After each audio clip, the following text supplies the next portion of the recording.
Entram no segundo dia as buscas por Wanderson Mota, que matou a mulher grávida, a enteada e o vizinho de fazenda.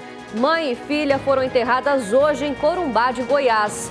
Está na UTI a adolescente que teve o corpo queimado durante um experimento com álcool numa escola de Anápolis. Uma idosa de 65 anos é agredida em Acreúna. A suspeita é uma mulher que se passou por cuidadora. 4 pessoas são presas em Goiânia em uma operação contra fraudes em aposentadorias do INSS. Hoje é terça-feira, 30 de novembro, e o jornal Anhanguera está no ar.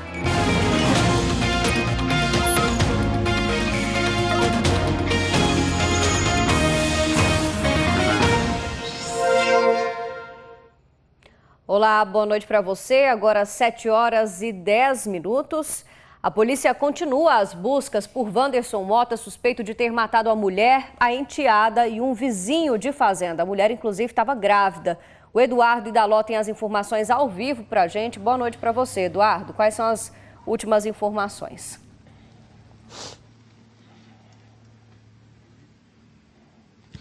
Oi, Gabriela, boa noite para você, boa noite para todo mundo que está nos acompanhando agora no JA2, para todo o interior do estado de Goiás.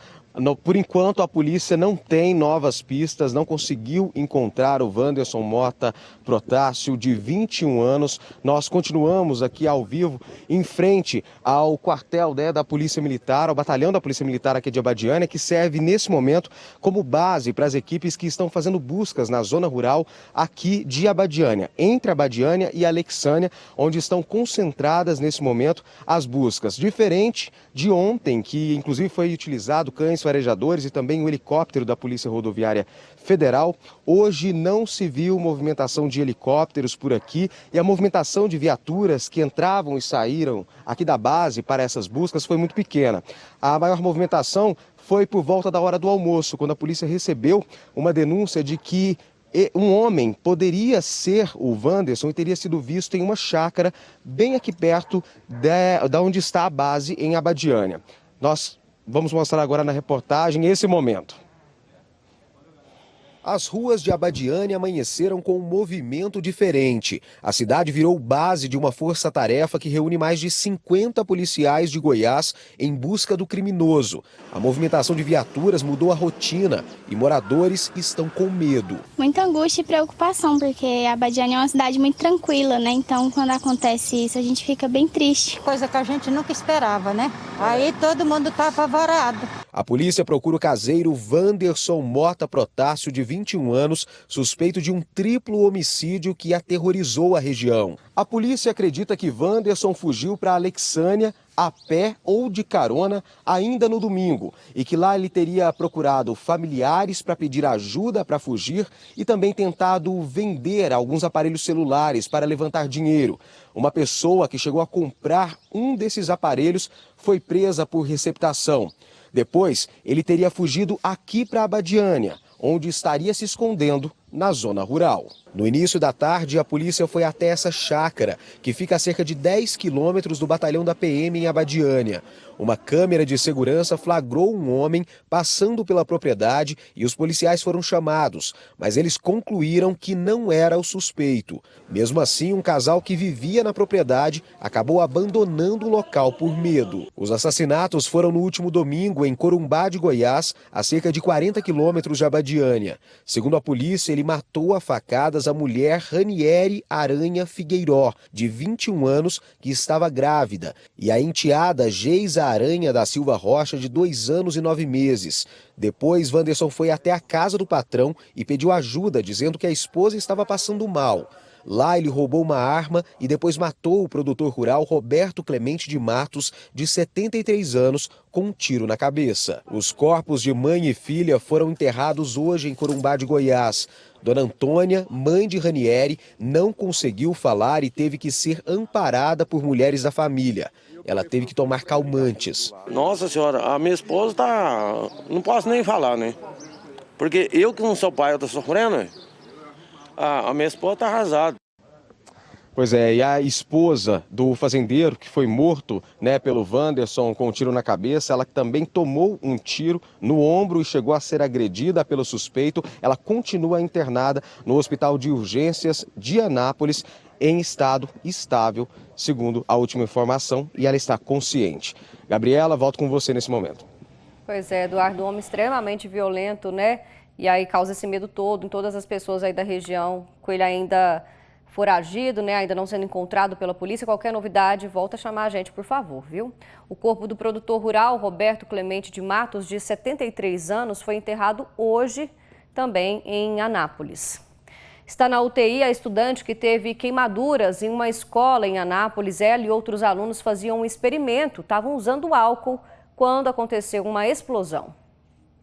O acidente aconteceu durante a manhã desta terça-feira em uma sala de aula deste colégio estadual em Anápolis. A estudante Anelise Lopes Andrade, de 16 anos, e outros 3 alunos participavam de um experimento com álcool quando houve a explosão. As chamas atingiram o corpo da garota e foram apagadas por um colega que usou um extintor da escola. Foi um barulho muito forte, então ela foi colocada debaixo do chuveiro e já acionamos imediatamente os bombeiros, que eles vieram rapidamente, prontamente, e levaram o estudante. A adolescente foi levada de ambulância para o Hospital Estadual de Anápolis e depois transferida no helicóptero dos bombeiros para o UGOL, em Goiânia. Quando eu vi ela estava com o corpo todo queimado. Então, assim, lá eles me informaram que era 70%, mas chegou aqui parece que é 60%, né? Ela me pediu um abraço e aí não pude dar esse abraço nela, mas ela entendeu e eu falei para ela ficar calma para ela ser medicada. Pedi para que todos orem e logo ela vai estar bem, eu creio.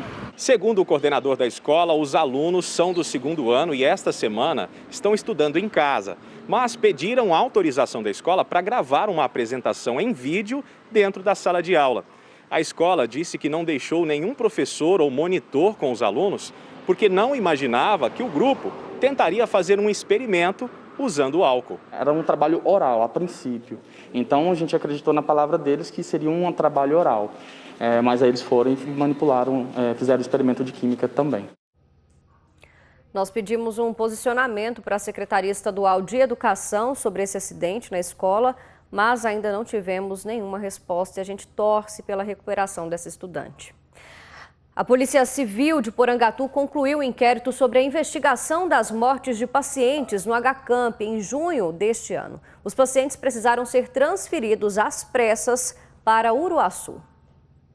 A Polícia Civil concluiu o inquérito e não relacionou a morte de 6 pacientes que estavam no HCamp de Porangatu com a transferência para o Hospital Centro-Norte em Uruaçu. A perícia e até os médicos que foram ouvidos concluíram que não é possível afirmar, né, que essas mortes desses pacientes ocorreram em razão da transferência. A Polícia Civil ouviu os médicos de Porangatu e Uruaçu. Esses profissionais disseram que a transferência foi sim arriscada, mas que ela não está diretamente relacionada com a morte dessas 6 pessoas. Isso porque esses pacientes já estavam com um quadro de saúde debilitado. O delegado responsável pela investigação aponta a negligência da Prefeitura de Porangatu.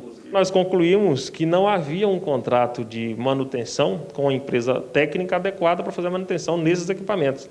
Então ficou comprovado que a administração do hospital e, consequentemente, o secretário de saúde agiram de maneira negligente porque não fizeram a manutenção adequada nos equipamentos. Em julho, uma árvore caiu sobre a rede elétrica e rompeu a rede de alta tensão, interrompendo o abastecimento do hospital de campanha, que ficou sem energia até o gerador ser acionado. Mas o problema veio quando a correia do compressor de gases, equipamento responsável por levar oxigênio para os pacientes, se rompeu. Um sistema reserva que dura cerca de 5 horas foi acionado, mas por recomendação médica, uma força-tarefa começou a transferir os pacientes de uma unidade hospitalar para outra. Alessandro é filho do Altamiro. O pai, que tinha 70 anos, estava internado na UTI do HCamp com Covid-19 e morreu dias depois da transferência para Uruaçu. Ele não concorda com o resultado do inquérito. Eles, na verdade, de fato, tiraram a possibilidade de vida não só do meu pai, mas de todos os outros pacientes. O inquérito agora é entregue para o Ministério Público, que pode ter uma leitura diferente do relatório ou decidir arquivar o caso. Em nota, a Prefeitura de Porangatu disse que o inquérito concluiu que não faltou energia nem oxigênio aos pacientes, que toda a transferência foi feita com segurança, não tendo relação entre as mortes e a necessidade dessa transferência. Sobre possível negligência dos servidores, a Prefeitura disse que vai abrir um processo administrativo para investigar o caso. 3 acidentes de carro foram registrados nesta terça-feira no sul do estado. Em Itumbiara, 2 carros bateram em um cruzamento. Um deles chegou a tombar na pista. Os motoristas não se feriram e foram encaminhados ao Hospital Municipal de Itumbiara para exames. Na GO 139, entre Caldas Novas e Marzagão, o carro de uma empresa de calhas acabou saindo da pista e por conta da chuva também, que acabou provocando esse acidente. Nas imagens dá para ver que o carro ficou com a frente presa num monte de terra, né? E o motorista desse carro também não se feriu. No mesmo trecho, outro carro também saiu da pista por conta da forte chuva ali na região e, de acordo com o SAMU, ninguém se feriu também nesse outro acidente. 4 pessoas foram presas hoje em Goiânia durante uma operação da Polícia Federal contra fraudes em aposentadorias do INSS. Segundo as investigações, mais de 1.000 benefícios foram concedidos de forma irregular, causando um prejuízo de 76 milhões de reais. A Polícia Federal e a Força Tarefa Previdenciária encontraram R$30 mil na casa de um dos investigados. Carros de luxo também foram apreendidos e 4 pessoas estão presas preventivamente. Eles são suspeitos de fazer parte de uma organização criminosa que fraudava a concessão de aposentadorias. O grupo é investigado há 2 meses e meio. O esquema funcionava assim. O grupo entrava no sistema do INSS e incluía tempo de contribuição e salários a mais no Cadastro Nacional, o CNIS, sem comprovação de vínculos de emprego ou de recolhimentos individuais. Além da inclusão indevida, o grupo fazia com que a data de concessão da aposentadoria fosse antecipada em 1 ano. O pagamento retroativo indevido ficava com os fraudadores. A fraude é a aposentadoria, por tempo de contribuição e tempo de serviço. Eu acredito que não tem como a pessoa saber que não é errada, porque se você não tem tempo de serviço, como é que você vai aposentar? Né? Não tem. Ninguém aposenta sem ter tempo de serviço. A organização criminosa tinha a participação de uma servidora do INSS, do marido e 2 cunhados dela, que tiveram a prisão preventiva decretada. O filho de um deles vai ser monitorado com tornozeleira eletrônica. Agenciadores que atuavam em outros estados também devem ser investigados. A Força Tarefa identificou 1.505 aposentadorias concedidas por meio da fraude, todas na matrícula de uma mesma servidora do INSS que não teve o nome divulgado. Em 1 ano e meio, a organização criminosa causou um prejuízo de 76 milhões de reais. Os benefícios irregulares devem ser cortados. A Justiça agirá no sentido da recuperação desses valores. O INSS vai iniciar o processo de revisão desses benefícios para bloquear o pagamento. Moradores de 3 cidades da região do entorno do Distrito Federal estão sem energia elétrica. Muitos reclamam de prejuízos durante todo esse tempo sem energia, viu? A Daiane Jardim chega com os detalhes pra gente. Daiane, tem morador aí que está há quanto tempo já sem energia? Conta pra gente. Boa noite. Ei, Gabriela, boa noite para você, boa noite a todos. Tem morador sem energia desde sábado. Esse problema se estende a moradores de Valparaíso de Goiás, Cidade Ocidental e Cristalina. Em Valparaíso, os comerciantes do bairro Ipiranga reclamam que estão sem energia desde domingo. Tem dono de lanchonete que disse que, além de perder itens de geladeira que precisam de refrigeração, como queijos, iogurtes, leites, também estão tendo prejuízos com vendas comuns de prateleira, porque sem energia não tem rede Wi-Fi e sem rede Wi-Fi a máquina de cartão não funciona. Lá em Cidade Ocidental, no setor de chácaras, os chacareiros ficaram 2 dias sem energia, tiveram prejuízos também com itens de geladeira e também todos aqueles que a falta de energia traz para a vida da gente. Lá em Cidade Ocidental, a gente conversou com uma chacareira que disse que por volta de 5 da tarde a energia já foi restabelecida, mas os prejuízos ficaram. Já em Cristalina, Pelo menos 8 fazendeiros reclamaram que estão sem energia desde sábado. Os prejuízos lá já passam de 800 litros de leite perdidos, além de queijos e também carnes, que eles armazenam no freezer justamente para consumo próprio. Eles disseram que estão desde sábado tentando contato com a Enel e não são atendidos, Gabriela. Prejuízo para todo mundo aí da região. Obrigada, viu, pelas informações. Em nota, a Enel disse que a falta de energia nas 3 cidades foi causada pelo rompimento de cabos durante as chuvas do último final de semana. Em Cidade Ocidental, uma moradora confirmou para a gente que a energia foi restabelecida. Em Valparaíso, a Enel disse que o problema no bairro Ipiranga foi resolvido também. Agora, em Cristalina, as equipes ainda estão trabalhando para substituir um poste que está danificado. Seguem os trabalhos de recuperação do povoado de Lagolândia, distrito de Pirenópolis, depois da enchente do Rio do Peixe. Bombeiros ajudam na distribuição das doações e trabalham na retirada de lama e na limpeza da praça, de ruas e calçadas. 32 famílias foram afetadas pela inundação no último domingo. A Defesa Civil e os bombeiros disseram que monitoram o nível do Rio do Peixe desde o dia da enchente. Entre as casas invadidas pela correnteza está a de Santa Dica, líder religiosa que inspirou e deu origem ao povoado no início do século passado. Segundo a Secretaria de Cultura, a casinha de pau a pique continua em pé, mas a estrutura sofreu graves danos. O túmulo de Santa Dica, que fica em frente, também ficou coberto pela lama. Hoje, o governador Ronaldo Caiado visitou o povoado. Ele chegou de helicóptero e foi acompanhado pelo comandante-geral dos bombeiros. Uma idosa foi agredida dentro da própria casa em Acreúna, no sudoeste do estado. A agressora teria se passado por cuidadora. O curativo que a dona Zilda usa na cabeça ainda é para estancar os sangramentos. O inchaço nos olhos e os hematomas espalhados por todo o corpo também são recentes. A filha da aposentada teve um corte na cabeça. Os machucados das duas foram causados por uma mulher que a dona Zilda sequer conhecia. A mulher que é suspeita do crime passava aqui pela calçada e avistou a dona Zilda e pediu um prato de comida e um cigarro. A aposentada acabou atendendo a esses pedidos. E na conversa que as duas tiveram, a idosa acabou contando que estava com uma filha internada no hospital municipal da cidade.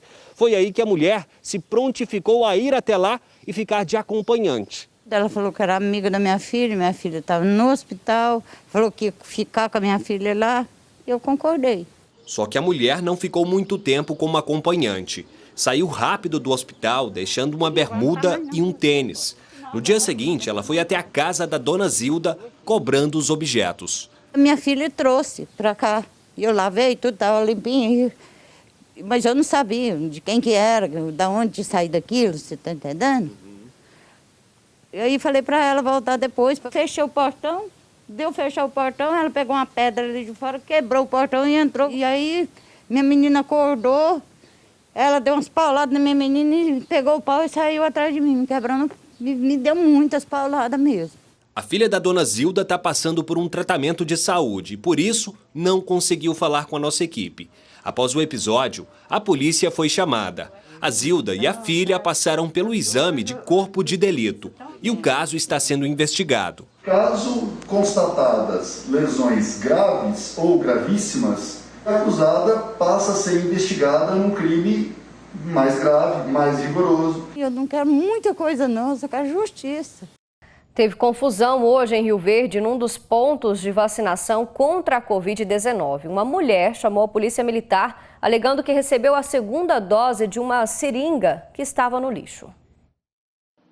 Esta empresária veio até o cais do centro em Rio Verde para receber a segunda dose da vacina contra a Covid. Ela afirma que a enfermeira não aplicou a vacina e descartou a seringa junto com o líquido.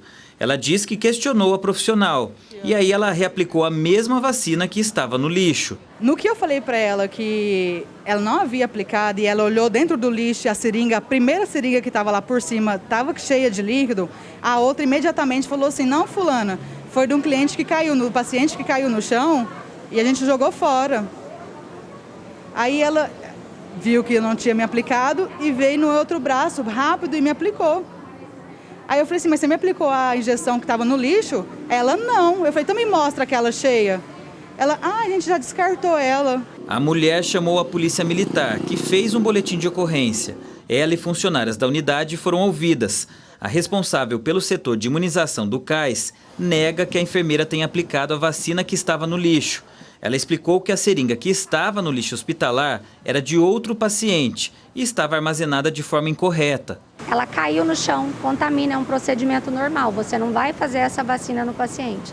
Descartou-se essa, porém, deveria ter jogado o líquido fora. Foi o que gerou a dúvida, né? A responsável pelo setor de imunização disse ainda que, a pedido da própria paciente, a enfermeira acabou aplicando a vacina por 2 vezes, o que, segundo ela, está errado. Por isso, uma sindicância será aberta para apurar a conduta da profissional. Isso é um erro de imunização. Isso a paciente vai ser notificada e vai ser aberta um processo administrativo também. E ela vai ser monitorada tanto pela vigilância do município quanto do estado. A nossa produção pediu uma resposta sobre esse caso para a assessoria de imprensa da Secretaria de Saúde de Rio Verde, mas ninguém respondeu. A Agrodefesa deu mais prazo para os produtores rurais vacinarem o rebanho contra a aftosa aqui em Goiás. A Tássia Fernandes está ao vivo de Jataí e eu quero saber aí, Tássia, teve um motivo, né, por que de ter adiado então essa campanha? Boa noite para você.